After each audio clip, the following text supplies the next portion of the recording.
Hey guys, मैं हूं संजय सिंह और आप मेरे साथ हैं सजवान क्लासेस में। आज हम लोग आपके लिए लेकर आए हैं एक नया टॉपिक जिसका नाम है नस्ट इक्वेशन। नस्ट इक्वेशन हम इस्तेमाल करते हैं कभी भी किसी भी सेल का किसी भी कंसंट्रेशन में सेल पोटेंशियल काउंट करने के लिए, सेल पोटेंशियल निकालने के लिए। इससे पहले हम लोग अपने पिछले लेक्चर में बात कर चुके हैं कि एक इलेक्ट्रोकेमिकल सेल क्या होता है और किस तरीके से एक इलेक्ट्रोकेमिकल सेल का सेल पोटेंशियल हम नापते हैं। तो नस्ट इक्वेशन शुरू करने से पहले या नस्ट इक्वेशन पे कोई सवाल करने से पहले आपको दो चीज़ों का जानना बहुत ज़रूरी है और उनमें सबसे पहले आता है आपका इलेक्ट्रोकेमिकल सीरीज़। तो नस्ट इक्वेशन को शुरू करने से पहले सबसे पहले हम लोग ये जानते हैं कि इलेक्ट्रोकेमिकल सीरीज़ क्या होती है और उसके बाद हम डिस्कस करेंगे स्टैंडर्ड सेल पोटेंशियल क्या होता है। तो चलिए सबसे पहले बात कर लेते हैं हम इलेक्ट्रोकेमिकल सीरीज़ क्या होती है। इलेक्ट्रोकेमिकल सीरीज़ किन्हीं भी एलिमेंट्स का एक स्टैंडर्ड रिडक्शन पोटेंशियल होता है और उन स्टैंडर्ड रिडक्शन पोटेंशियल को हम लोग जब इंक्रीजिंग या डिक्रीजिंग ऑर्डर में अरेंज कर लेते हैं। जनरली हम स्टैंडर्ड रिडक्शन पोटेंशियल को इनका डिक्रीजिंग ऑर्डर में अरेंज कर लेते हैं और जब हम डिक्रीजिंग ऑर्डर में अरेंज करते हैं तो हमारा स्टैंडर्ड हाइड्रोजन इलेक्ट्रोड SHE जो होता है उसकी वैल्यू हम 0 लेते हैं, 0 वोल्ट। उससे ऊपर और उससे नीचे हम सभी एलिमेंट्स के रिडक्शन पोटेंशियल को अरेंज कर लेते हैं एक सीरीज़ के अकॉर्डिंग। तो हाइड्रोजन का स्टैंडर्ड रिडक्शन पोटेंशियल हम लोग 0 लेते हैं और उससे ऊपर या नीचे पूरी सीरीज़ को हम लोग इस तरीके से अरेंज कर लेते हैं कि किस तरीके से हाइड्रोजन के ऊपर और हाइड्रोजन के नीचे हमारी पूरी सीरीज़ लगी हुई होती है। तो ये आपकी एक इलेक्ट्रोकेमिकल सीरीज़ कहलाती है। तो सिंपल वर्डिंग में electrochemical series is the decreasing order of standard reduction potential of all elements. तो ये हमारी एक इलेक्ट्रोकेमिकल सीरीज़ हो जाती है। अब लास्ट लेक्चर में हम पहले ही बात कर चुके थे कि सेल पोटेंशियल क्या होता है। तो सेल पोटेंशियल जब भी हम स्टैंडर्ड रिडक्शन पोटेंशियल सीरीज़ या इलेक्ट्रोकेमिकल सीरीज़ जिसकी बात हम कर रहे हैं, इलेक्ट्रोकेमिकल सीरीज़ के बेस पर जब भी हम किसी सेल का सेल पोटेंशियल काउंट करते हैं तो उसको हम लोग कहते हैं स्टैंडर्ड सेल पोटेंशियल। अब स्टैंडर्ड सेल पोटेंशियल जब भी हम लोग काउंट करते हैं तो 1 मोलर सॉल्यूशन के लिए काउंट करते हैं। अब अगर हम 1 मोलर सॉल्यूशन को छोड़कर किसी भी चेंबर के लिए, फॉर एग्जांपल हमारा लास्ट टाइम सेल था एक इलेक्ट्रोकेमिकल सेल जिंक सल्फेट और कॉपर सल्फेट का। इधर हमने जिंक की रॉड डाली थी जिंक सल्फेट के सॉल्यूशन में ZnSO4 में, और यहाँ कॉपर सल्फेट के सॉल्यूशन में कॉपर की रॉड हम लोगों ने डिप की हुई थी। और ये जो कॉपर की रॉड और जिंक की रॉड थी, हमने इन कॉपर की रॉड और जिंक की रॉड को एक आउटर लाइन से जोड़ दिया। तो हम इनका करंट मेज़र करते हैं गैल्वेनोमीटर से।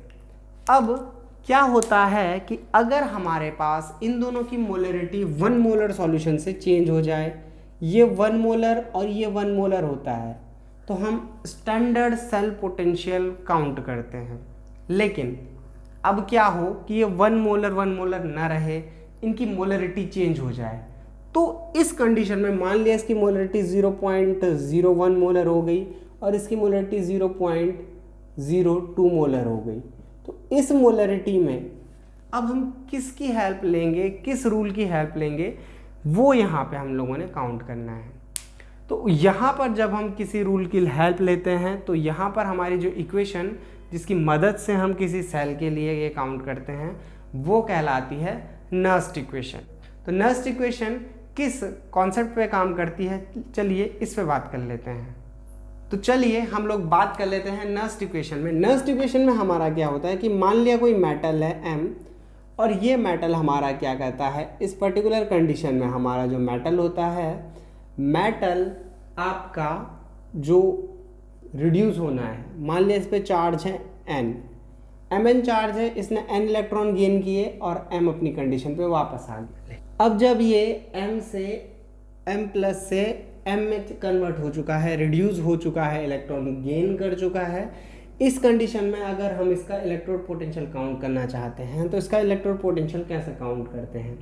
इसका इलेक्ट्रोड पोटेंशियल काउंट करने के लिए अब जब ये m⁴n से m में कन्वर्ट हो चुका है, रिड्यूस हो चुका है, तो इसका इलेक्ट्रोड पोटेंशियल काउंट करने के लिए हम लोग नर्स्ट इक्वेशन लगाते हैं। नर्स्ट इक्वेशन कैसे लिखते हैं कि जो E ऑफ m पॉजिटिव से m में हम लोग जा रहे हैं वो होता है आपका E not standard m positive से m में कन्वर्ट होना माइनस 2.303 RT, ये रिगबर्ड कांस्टेंट, ये temperature upon n number of electron कितने यूज हो रहे हैं किसी भी रिडक्शन में, and into F Faraday constant जिसकी वैल्यू 96,500, ये आपका फैराडे कांस्टेंट 96,500 होता है।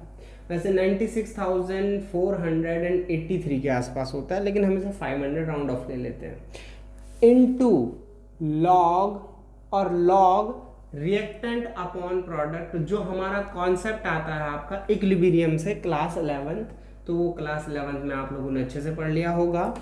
तो वो होता आपका रिएक्टेंट अपॉन प्रोडक्ट में जब हमारा क्या होता है बैकवर्ड और फॉरवर्ड हो रही तो प्रोडक्ट अपॉन रिएक्टेंट, तो प्रोडक्ट आपका m मेटल अपॉन रिएक्टेंट, हमारे रिएक्टेंट क्या है m पॉजिटिव, इसका कंसंट्रेशन, ये आपकी नर्स्ट इक्वेशन हो जाती है इस पूरे हाफ सेल के लिए। अगर ये फुल सेल की कंडीशन हो तब भी हम ऐसा ही रखेंगे, बट तब आपका क्या हो जाएगा, दो अलग अलग कंसंट्रेशंस आ जाती हैं।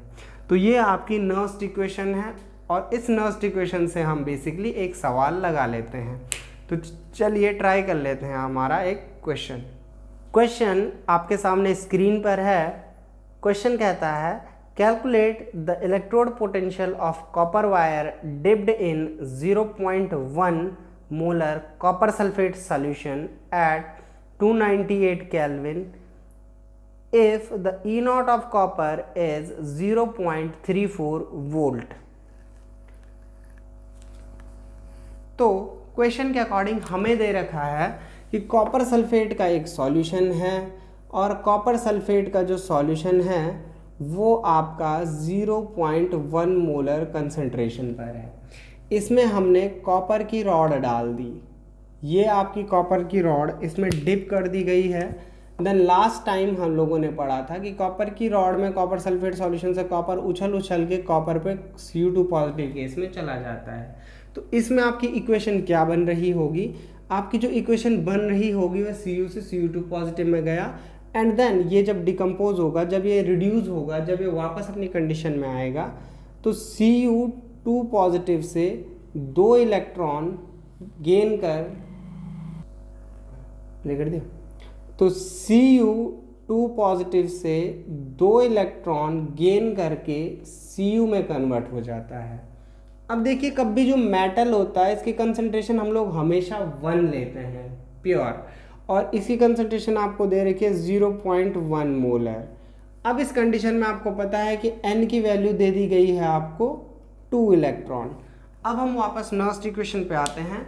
नर्स्ट इक्वेशन हमारी क्या कहती है, that E of cell at the temperature is equal to E naught of the cell minus 2.303 RT upon NF log, और log प्रोडक्ट आपका कॉपर का concentration upon reactant Cu2 positive का concentration.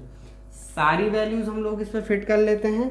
Then E of cell at this condition, और ये आपके लिए हो जाए E नॉट ऑफ सेल आपको दे रखा है 0.34, वैल्यूज हम लोग लगाते हैं 2.303, R की वैल्यू होती है 8.31 इंटू टेम्परेचर आपका दे रखा है 298 केल्विन जो स्टैंडर्ड रूम टेम्परेचर है, अपॉन n की वैल्यू हम लोगों ने काउंट कर दी 2 इंटू F आपका फैराडे था 96,500 Faraday constant, log concentration of metal 1 होता है और कंसंट्रेशन ऑफ कॉपर आपको दे रखा है 0.1।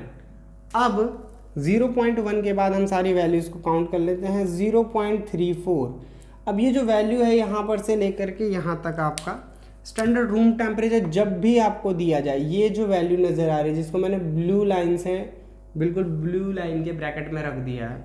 इसकी वैल्यू कभी भी अगर आपको रूम टेम्परेचर लिखा हो, 25 डिग्री सेल्सियस टेम्परेचर लिखा हो या 298 केल्विन लिखा हो, तो इस सारी की सारी वैल्यू को जब हम काउंट करते हैं तो 0.059 आपका कैलकुलेट करके आएगा अपॉन n की जगह 2 इंटू लॉग, और लॉग 1/0.1 की वैल्यू जब आप डिवाइड करेंगे तो 10।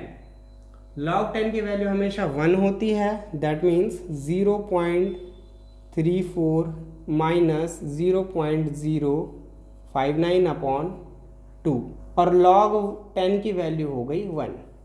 अब यहाँ पे हमने इसे वैल्यू को काउंट किया, 0.34 माइनस जब आप इसे डिवाइड करेंगे देन 0.0295, और आपका फाइनल रिजल्ट आ जाएगा यहाँ पे 0.3105 वोल्ट। तो जो आपका ई ऑफ सेल आएगा वो इस तरीके से काउंट करके फाइनली आ जाएगा। तो बेसिकली आई होप आपको ये वाला कॉन्सेप्ट समझ में आ गया होगा। हम अभी आपके लिए एक सवाल छोड़ के जा रहे हैं। नेक्स्ट वीडियो में हम लोग कंप्लीट नर्स इक्वेशन के साथ आपके सामने मिलेंगे। तब तक के लिए प्रैक्टिस करते रहिए।